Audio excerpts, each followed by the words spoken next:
चलिए जी, आज कुछ सब्ज़ी पका लेते हैं। तो सब्ज़ी में ये है शलजम, शलजम गोश्त। वैसे तो बहुत से लोग इसको नापसंद करते हैं, लेकिन ये खाने चाहिए और अच्छी सब्ज़ी है, पेट साफ़ करती है, सेहत के लिए बहुत अच्छी है, तो ज़रूर खाना चाहिए। अस्सलाम वालेकुम, कैसे हैं आप लोग? उम्मीद है खैरियत से होंगे। जहाँ रहें खुश रहें, आबाद रहें। तो जी, ये है शलजम और ये शलजम लिया और उसके बाद मैंने इसको इस तरह से काट लिया। ठीक है, साथ में मैंने टमाटर भी रख दिए, खूबसूरत लग रहे हैं। तो ये है हमारा, एक पैन में ऑयल डाला। ऑयल डालने के बाद हमने इसमें ज़रा सा ज़ीरा डाल दिया। अब ज़ीरे का हमने भगार दिया है। भगार देने के बाद उसको हम ज़रा जल्दी जल्दी चला रहे हैं और उसके बाद हमने ये कद्दूकश किए हुए प्याज डाल दिए। ये प्याज हमने डाले तो इसको फिर हम थोड़ा सा चलाएंगे। तो ये देखिए जी, हम इसको चला रहे हैं। चलाने के बाद ये देखिए इस तरह से, शायद मेरी आंच चूल्हे की कम है तो वो सिक नहीं रहा। तो चले हम पहले चूल्हे को चेक करते हैं। जी हाँ, अब हमारे निकले हैं धुएं। अब हमारे पैन में से निकले हैं धुएं, तो हमने इसमें डाल दिया है लहसुन अदरक का पेस्ट। जब हमने इसमें पेस्ट डाला तो वो अच्छी तरह भुन रहा है। भुनने के बाद हमने इसमें डाल दिए जी टमाटर। जी हाँ, टमाटर डाल दिए, वो भी हमने सिर्फ 4 डाले हैं। 4 टमाटरों को डालने के बाद हम थोड़ा सा इसको चलाएंगे। चलाने के बाद थोड़े से इसको नरम करने के बाद हम डालेंगे इसमें 1 चम्मच हल्दी छोट। तो ये डालने के बाद फिर हम डालेंगे 1 भर के चम्मच लाल मिर्च का पाउडर। लाल मिर्च पाउडर डालने के बाद 1 चम्मच हम भर के डालेंगे धनिया पाउडर। और इसको डालने के बाद हम डालेंगे 1 चम्मच नमक, यानी हाफ टी स्पून। आप कम डाल सकते हैं, उसके बाद हमें कम या ज़्यादा लगे तो हम मिर्चें थोड़ी सी और भी डाल सकते हैं। लेकिन ये जितनी मैं बना रही हूँ, आधा किलो शलजम की सब्ज़ी है, साथ में आधा किलो चिकन है, तो उसके लिए ये इतना बहुत है। तो उसको डालने के बाद हम इसमें डालेंगे आधा कप पानी।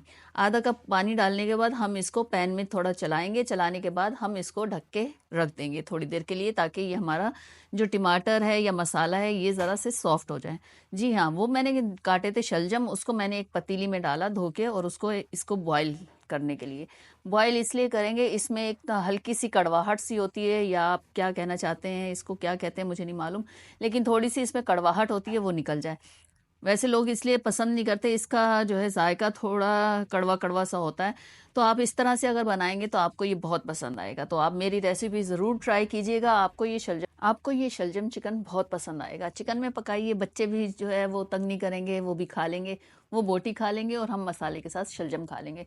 बहुत अच्छी रेसिपी बनती है, आप ज़रूर ट्राई कीजिएगा और मुझे कमेंट में ज़रूर बताइएगा। इस मौके पे आपको मेरी रेसिपी अच्छी लगती है तो लाइक शेयर कमेंट और मेरे चैनल को सब्सक्राइब कीजिएगा। जी हाँ, तो हमने ये चिकन इसमें डाल दिए, तकरीबन आधा किलो के करीब है। और हमारा मसाला देखें, 4 टमाटर हैं, 4 प्याज हैं, 1-1 चम्मच लहसुन अदरक का पेस्ट है, और बाकी जो भी चीज़ें हैं वो मैं उसमें मेंशन कर दूंगी डिस्क्रिप्शन में, तो आप वहाँ से चेक कर सकते हैं।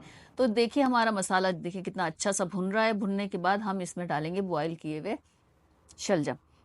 ये देखिए, ये एक पानी, इसका पानी फेंक दिया था, ये तकरीबन आधे गल भी चुके हैं। तो उसके बाद हम इसको डाल देंगे अपने मसाले में। आप देखिए कितना खूबसूरत सा कलर आ रहा है। इस तरह से आप इसको चलाएं और थोड़ा सा फिर इसमें हम पानी डालेंगे भूनने के बाद। और उसके बाद हम इसको थोड़ी देर के लिए कवर करके रख देंगे, ताकि हमारा मसाला और शलजम यकजान हो जाए और ये खूबसूरत सा सालन की शक्ल आ जाए। तो देखिए अभी मैं इसको भून रही हूँ। भूनने के बाद ये देखें, थोड़ा सा मैंने इसको चलाया, उसके बाद थोड़ा सा पानी डाला, उसके बाद हम इसको देखें इस तरह से मिला रहे हैं। और देखें ग्रेवी कितनी अच्छी बन रही है और चिकन भी बिल्कुल सही की सही है। तो आपको ये सब कैसा लगा मुझे ज़रूर बताइएगा। अब मैंने इसको कवर कर दिया है। 5 मिनट बाद इसको उठाया तो तकरीबन वैसे भी गले हुए थे शलजम। तो उसके बाद जो है ये इसको चलाया तो ये बिल्कुल तैयार हो चुका है। अब इसके बाद आप इसमें पालक भी डाल सकते हैं, लेकिन मैं इसमें धनिया डालूंगी, क्योंकि ये देखें, ये मैं इसको चेक कर रही हूँ, ये गल चुका है। तो हमारी ये रेसिपी बिल्कुल तैयार है। और उसके बाद आप इस जगह पे आप पालक भी डाल सकते हैं, पालक भी बहुत अच्छी लगती है इसमें, लेकिन मेरे पास धनिया था तो मैंने धनिया डाल दिया। इससे भी आपका जायका बहुत अच्छा आता है। तो देखें कितना खूबसूरत सा इसका कलर आया है, कितना ज़बरदस्त सा ये बना है। मेरी रेसिपी ये ज़रूर ट्राई कीजिएगा और बनाइएगा और मुझे ज़रूर बताइएगा। ये आखिर में हमने डाली है कुटी लाल मिर्च, ये इससे बहुत अच्छा जायका आता है। ये काली मिर्च है और साथ में हम ये डालेंगे है चौथाई गरम मसाला पाउडर। और डालने के बाद इसको हम जो है मिक्स करेंगे। मिक्स करके इसको हम कवर करके थोड़ी देर रखेंगे, ताकि हमारा ऑयल ऊपर आ जाए। तो खूबसूरत सी डिश खूबसूरत से लोगों के लिए, तो आप लोग ये ज़रूर ट्राई कीजिएगा और मुझे बताइएगा। इससे जो एक शलजम का खारापन होता है वो बिल्कुल नहीं आएगा। आपको ये डिश बहुत पसंद आएगी। तो चलें आप इसको एंजॉय कीजिए। तो फिर हम मिलेंगे किसी नई चीज़ के साथ, किसी नई रेसिपी के साथ। और ये हरी मिर्च से इसको गार्निश कीजिए। तो फिर हम मिलेंगे किसी नई चीज़ के साथ, किसी नई रेसिपी के साथ। तो मुझे दीजिए इजाज़त, आप कीजिए इसको एंजॉय। तो ओके, अल्लाह हाफिज़, बाय।